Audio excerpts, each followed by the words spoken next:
Here's how a dinner guest turned into a squatter. Yes, you heard that right. They were invited over for dinner. I'm going to get into the story, and it ended up being a squatter situation where we had to intervene. Let's get into it.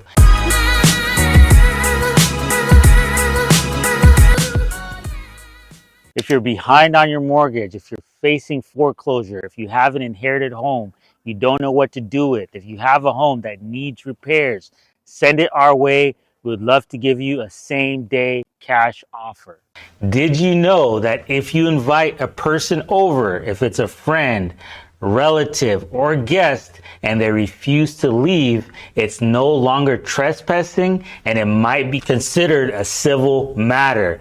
So if you call the cops on them, the cops might tell you that this is a civil matter and that you have to formally evict those people out of your property.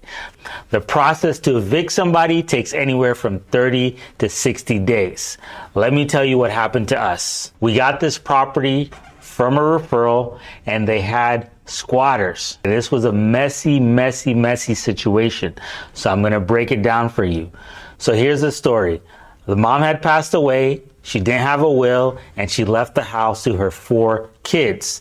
Now, unfortunately, one of her kids was a drug addict. And what he did, because the house was now vacant, because his mom had passed away, he started living in this property. Now, this property was in super dire condition. Now, he does drugs. So what he did, he invited his drug buddies over. But I guess they weren't really his friends because they took advantage of the situation and they refused to leave. They kept making excuses, but it turns out they knew the law pretty well and they even started receiving mail. So we had 2 options. Start the eviction process, wait 30 to 60 days, or what we did instead is we did cash for keys. Cash for keys is basically we negotiated with the squatters and told them, hey, look, we'll pay you X amount of dollars to leave.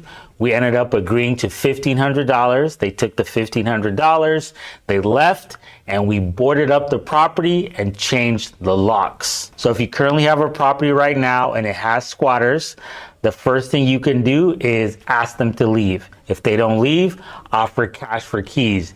Usually somebody who's a squatter is desperate for cash, and $1,000, $1,500, even less will get them out of the property. But make sure to board up the property as soon as they leave and make sure to change the locks and make sure to have it in writing. Make sure to sign a document that they have agreed to leave. So that's one thing you can do.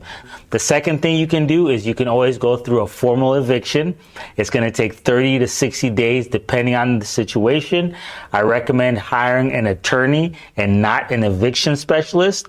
An eviction specialist is going to be cheaper. However, because they're not an attorney, there's scenarios they might not be familiar with or things they might not think of. When you have an attorney, it's going to be more expensive, but generally speaking, they should have more knowledge of the law and what they can do for you. That's just been my personal experience with other tenants that we had to evict. If you just inherited a property and you don't live in the property, recommend number 1, boarding it up so you cannot get squatters.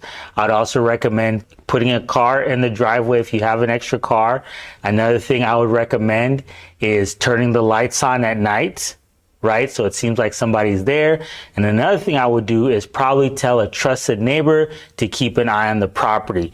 Once that squatter gets in that property, it's going to become a civil matter, even if you call the cops, and you're most likely going to have to evict them or do what's called cash for keys.